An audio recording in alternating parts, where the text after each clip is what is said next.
Groundbreaking po tayo rito. So update po natin kung ano yung mga natapos. Yung nasa plano.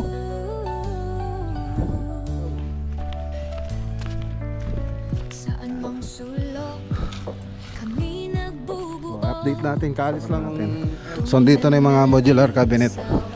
So ito na. Yan. Anong alam dito? Shoutout kay Sir Jeff Mejia. Sobrang nyo ng liha yan. Sa init. Dapat ano na to 100% na Park Christopher. Oh, nag-away na naman kayo. LV ang dapat abangan, vlog ng buhay, tower of inspiration. Mac Lagunilla, hindi nagkukulang, project after project, abot kamay. Good morning. Good morning po mga boss. Dito po tayo sa Keeping Village. So kanina nag-deliver na po sila ng modular cabinet papunta sa Tangilig Street. So pupunta po tayo mamaya doon. So gamit po yung elf natin na si Heart Rock.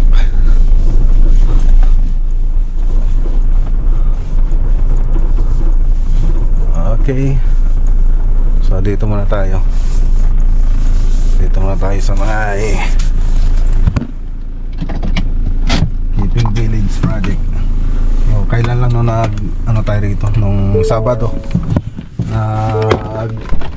Groundbreaking po tayo rito. So update po natin kung ano yung mga natapos.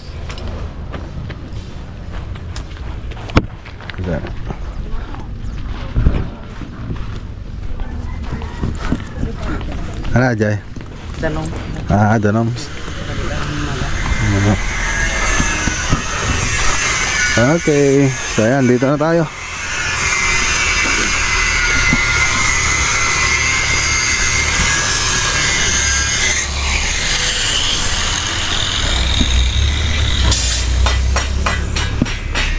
Okay.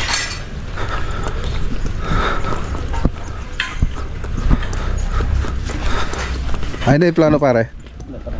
Nagta. Okay, so ayan, ito na po yung project natin. Si Pare Roland yung gawa-gawa, si Foreman. Ayan. So ilan na yung front page nito pare? 825. 820. Tapos yung sa side niya 965. Ayun.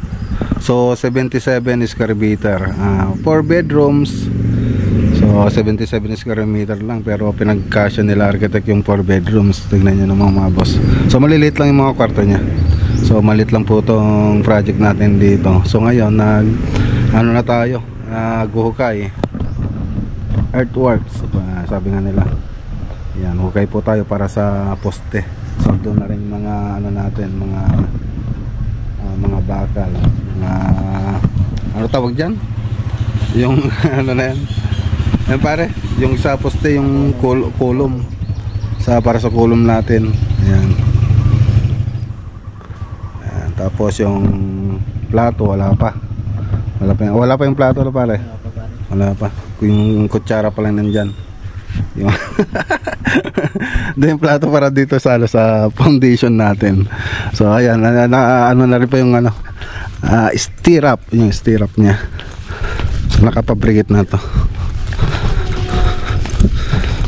So ito po yun, 2.5 tapos 2.5 tapos ilan na yun? Yung nasa plano? 2.10 2.5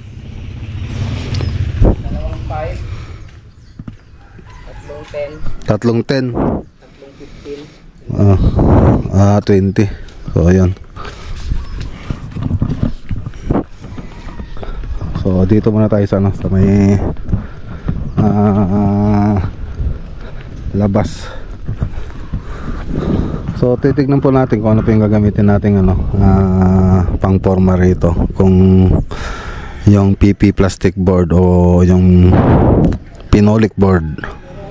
So palagay namin yung ano na lang siguro, PP plastic board pero saan po yung nabibili sa Bulacan. So 1,500 po yung isa nun. Ang maganda kasi doon pwede mong isole. So yun ang maganda.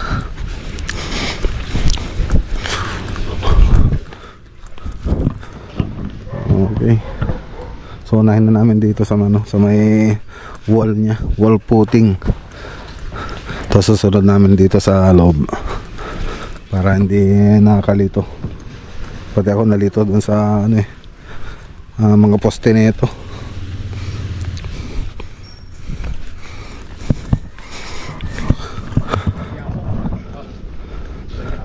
So mamaya punta tayo ng Tangilig Street.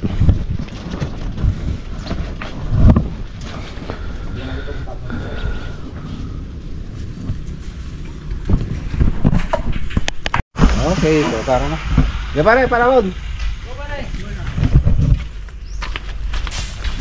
Okay. Let's go. Punta naman tayo sa Tangilig Street. Tingnan natin yung deliver doon. Okay, dito na tayo. Keeping Village sa Tangilig Street. Ayan. So update natin, kaalis lang ng ELP. Nasa lubong natin kanina. So dito naman tayo sa may Tangilig. Okay, so dito ang banda WPC pa yung ilalagay dyan. So halos tapos yung mga primer, saka tayo magkukulay pagkatapos ng mga primer natin. So dito na yung mga modular cabinet. So ito na. Okay. Ito matawag. Ito yung gadget natin mga boss. Walang alikabok. Meron tayong dust collector. By vacuum na rin po yan. Yan maganda. Kahit nandito ka halos walang alikabok na walang alikabok na nauhulog. Siyempre doon sa mga ito, mano-mano nyo na to wala naman nagtutuklap. Ito yan. Anong doon sa may yan? Hindi. So anong ginawa mo? Masunda pa rin naman. Pero nung sa kabila something compound yung ginamit nila, baka magpatong compound yung mga paklap nila. Susunod hindi na epoxy NP, yung concrete epoxy na gamitin natin. Concrete epoxy. So ito na yung modular kitchen cabinet natin. So di ko pa pala na-vlog, alis na sana ako. So kanina pa ako nakatambay rito. So hindi ko na ipakita. So ito po yung mga ibang module. Ayan. Tapos ito yung bar counter. Tapos yung mga counter natin. Ayan. So makikita nyo dun sa part 1 ng video yung 3D animation nito mga boss. So yung design nito. So gamit pala natin dito marine laminated board na matte white.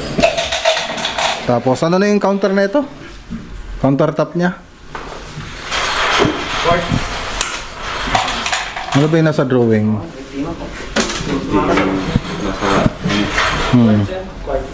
Quartz.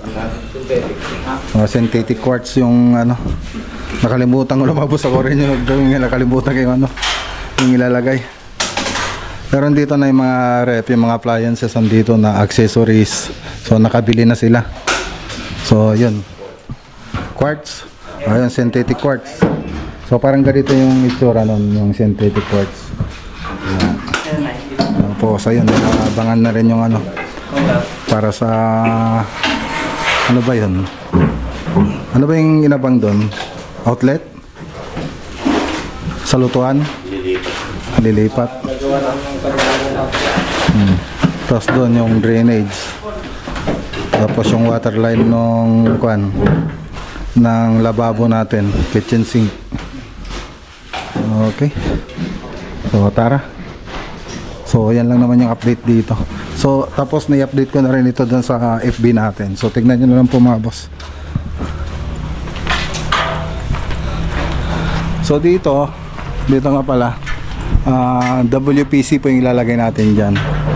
So naipakita na sa akin yung perspective na ito. Yun na lang yung gagayahin natin. So ayun. Let's go. Sige JR, galingan mo Okay, punta naman tayo sa ano, sa kabila dito sa Labnay, San Jacinto, Pangasinan. Okay, dito naman tayo sa San Jacinto. San Jacinto, Pangasinan project. Shoutout kay Sir Jeff Mejia. Hello po, Dr. Nanay. Okay. Okay, dito na tayo.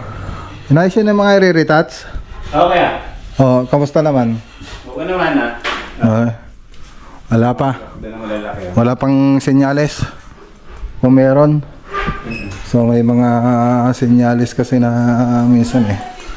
So ngayon wala na yung mga ano dito. Niretouch na po nila. Tingnan natin. Kasi maraming crack kasi itong bahay. No, gano tayo. Dito pa doon sa may UV board. Sa taas ng UV board. Ano pa? Ayun o. Ayun, sige na ikot. Oo. Ay, hindi pa pala naman kayo nakakornisa rito, no? Hindi pa. Yan na lang. Sige. I-screw nyo pag sa board, ah. I-screw nyo. I-screw nyo yung sa baba nya. Pati dito may screw na yan. Yan. Ito to. Naka-screw yan. Lagyan na screw. Para sigurado. Para mamaya baka bumalik uli kayo. So yung mga crack dito, naayos nyo na. Nagbikat kayo? Oo. Okay. Okay. So may mga crack dati ito mga boss eh. So ngayon, okay na. Inayos na ni Ricky Boy. Dito. Oh, kompleto na rito. Pintura na lang dito, no? Pintura na lang, Ormita. Oh, pintura na lang dito pala.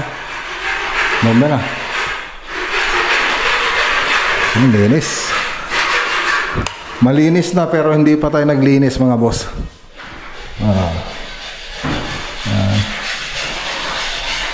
Okay. So yung mga kornisa na punta rito puro plain lang. Pati dito plain lang yung nilagay natin dyan.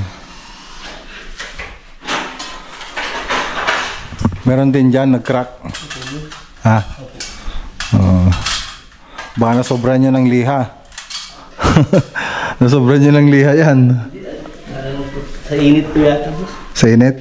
Sa init siguro ko yan. Dumaan sa gato, sa gitna ng gato. May mga gasa naman lahat. Kasi pag gypsum board, hindi basta-basta nagkakarak yan. Oo. Bakit kaya? Hindi basta tama yung masilya mo. Eh, tagal-tagal ko na nagkikisami ng gypsum board. Mas gusto niya yung makapal yung masilya mo, kapalan mo, yung habulin mo siya ng masilya eh. Yung ano niya, kaysa yung ano, maliit lang. Manipis lang. Manipis lang. Gusto niya, kapalan mo yung talagang ano, tapos Laparan niya. laparan mo. Tapos habulin mo yung masilya niya. Una, dapat masilya, tapos fiber tape, tapos masilya. Meron pa dito, no? Ayun, no, yung ano, mga i-retouch. Tignan nyo na lang mabuti. Okay.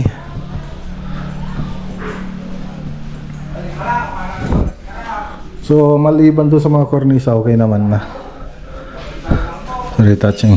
Ang hindi maganda rito, hindi nakahulog. Nakahulog itong modular natin. Pero yung palitada, hindi nakahulog. Nakaganyan siya mga boss. Oh. Ganyan yung palitada niya.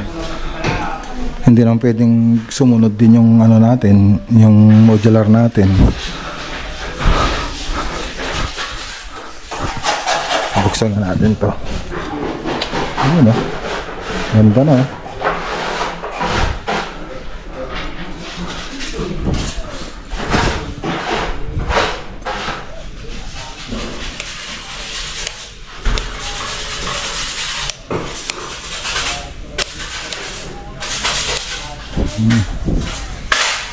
Buksan mga ilaw dyan sa ano, cabinet. Oh, ang ganda. Ayos. Okay. So tignan nga natin dito sa labas. Okay, dito sa labas may mga crack din, kaya lang na repair na.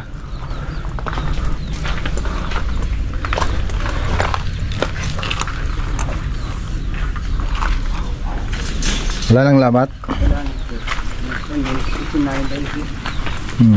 Pero maganda. Ang ganda na. Ganda ng combination, no? Pakiritats din to, no? Ito, oh. Pakiritats rin yan. Nalagyan ng dumi. Ayun pa, oh. Yung sa taas. May puti. Ang ganda ng kulay. Grady light, tuli white, tapos white, tapos ay seal gray pala yan yung dark, tapos ito yung grady light, tapos tuli white.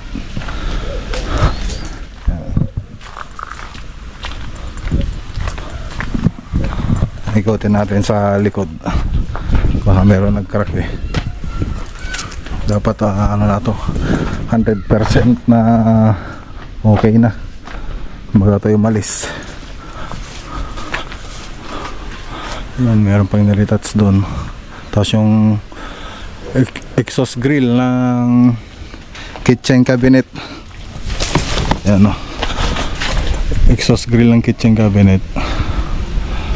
Nilitats nila. So kalalagay lang yan. So dito wala nang problema. Ayan, meron pang nilitats doon.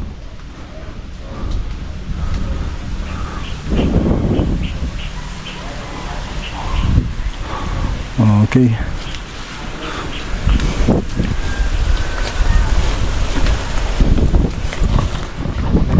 Tumatilansik yung mga ano rito. Yung mga dumi pupunta dun sa pader. Tumatalamsik. Kaya nadudumihan pati yung pininturahan natin.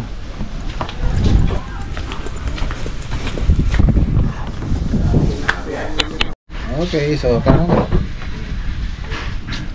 ito yung last na lakad natin. So yun na tayo sa bahay. Ay, shoutout kay Sir Jeff Mejia, siyempre kay Ma'am Alma Mones Palad, kay Sir Christopher Mark. Let's go. So yung sila Ma'am Alma Mones yung pinunta natin project doon sa Tangilig, pati si Sir Christopher Mark Christopher, Tangilig Street Project. Dito naman si Sir Jeff Mejia. So yun lang. So uwi na po tayo. Yanggal, palakpay. Baka malpas na ito bigatan. Renay. Uwiting. Damensan.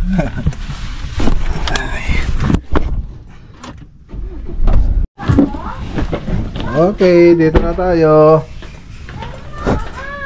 Hi, ayun, sinundo ko sa misis.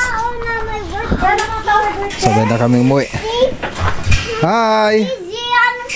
At saka si PJ din. Mag-happy birthday ka dun sa vlog. Post mo? Sige, popost namin. Sabihin mo happy birthday. Sino yun? Happy birthday.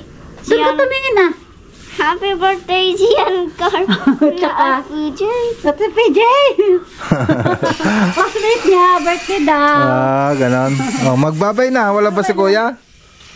Si Kuya lang yung ato. Iaaway ako. Nag-away na naman kayo. Baka naaway ako kanina. Nag-away ba kayo, Kuya? Nag-away kayo? Ba't kayo nag-away? Who's your favorite vlogger? Vlog! Vlog!